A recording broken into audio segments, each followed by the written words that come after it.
ದೊಡ್ಡಗೌಡರ ಕುಟುಂಬಕ್ಕೆ 148 ಸೈಟ್ ಹಂಚಿಕೆ.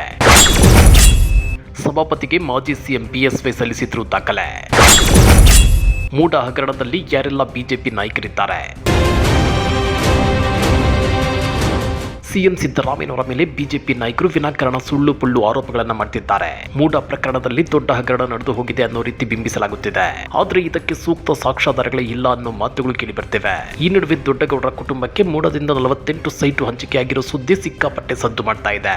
ಮೂಡ ಹಗರಣದಲ್ಲಿ ಯಾರೆಲ್ಲ ಬಿಜೆಪಿ ನಾಯಕರಿದ್ದಾರೆ ಅನ್ನೋ ಕುತೂಹಲ ಕೂಡ ಗರಿಗೆದರಿದೆ. ಹಾಗಾದ್ರೆ ಆ ಕುರಿತ ದಾಖಲೆಗಳನ್ನು ರಾಜ್ಯ ಕಾಂಗ್ರೆಸ್ ಬಿಡುಗಡೆ ಮಾಡುತ್ತಾ? ಬಿಜೆಪಿ ಮತ್ತು ಜೆಡಿಎಸ್ ನಾಯಕರಿಗೆ ಹೊಸ ಸಂಕಷ್ಟ ಎದುರಾಗುತ್ತಾ? ಅದನ್ನ ಡೀಟೇಲ್ ಆಗಿ ತೋರಿಸ್ತೀವಿ. ಆದ್ರೆ ಅದಕ್ಕಿಂತ ಮೊದಲು ಹಲೋ ಕನ್ನಡ ಯೂಟ್ಯೂಬ್ ಚಾನಲ್ ಅನ್ನು ಸಬ್ಸ್ಕ್ರೈಬ್ ಮಾಡ್ಕೊಳ್ಳಿ. ಹಾಗೇನೇ ಪಕ್ಕದಲ್ಲಿರೋ ಬೆಲ್ ಬಟನ್ ಅನ್ನು ಪ್ರೆಸ್ ಮಾಡಿ. ಸಿದ್ದರಾಮಯ್ಯ ಕ್ಲೀನ್ ಹ್ಯಾಂಡೆಡ್ ಪೊಲಿಟಿಷಿಯನ್, ಇವರ ಮೇಲೆ ಗುರುತರ ಆರೋಪಗಳಿಲ್ಲ.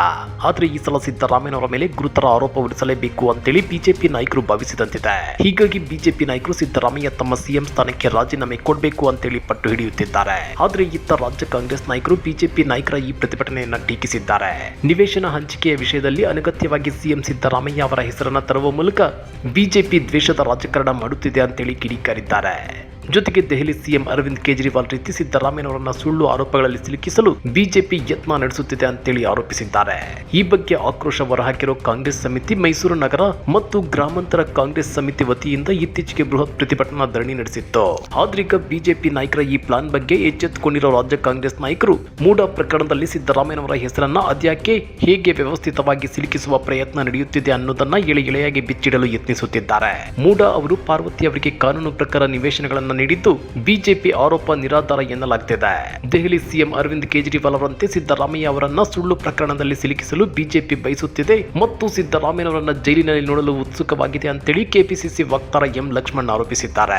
ಅಷ್ಟೇ ಅಲ್ಲ, ಸಿದ್ದರಾಮಯ್ಯ ಅವರು 2ನೇ ಬಾರಿ ಮುಖ್ಯಮಂತ್ರಿಯಾಗಿರೋದ್ರಿಂದ ಅಲ್ಪಸಂಖ್ಯಾತರು, ದಲಿತರು, ಹಿಂದುಳಿದವರು, ರೈತರು, ಬಡವರ ಹಿತ ಕಾಪಾಡಲು ಬದ್ಧವಾಗಿರೋದ್ರಿಂದ ಪ್ರತಿಪಕ್ಷಗಳು ಕಂಗಾಲಾಗಿವೆ ಅನ್ನೋ ಮಾತುಗಳು ಕೇಳಿಬರ್ತಿವೆ.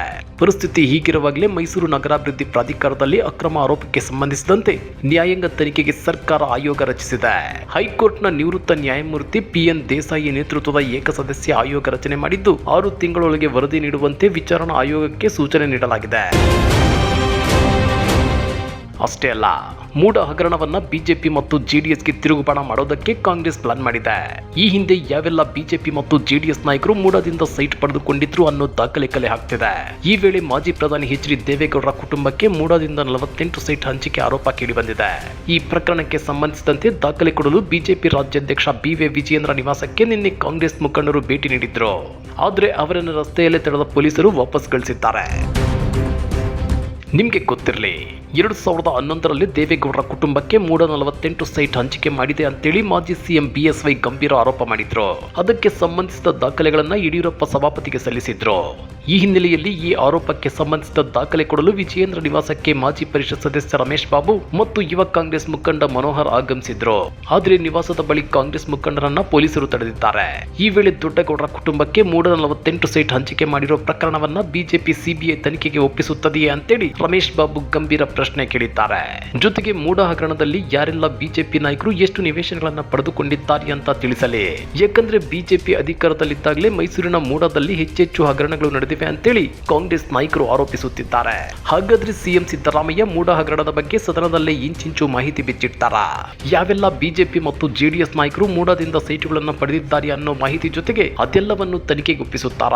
ಮೂಡ ಹಗರಣ ಬಯಲಾದ್ರೆ ಬಿಜೆಪಿ ಮತ್ತು ಜೆಡಿಎಸ್ ನ ಸಾಲು ನಾಯಕರಿಗೆ ಸಂಕಷ್ಟ ಎದುರಾಗುತ್ತಾ?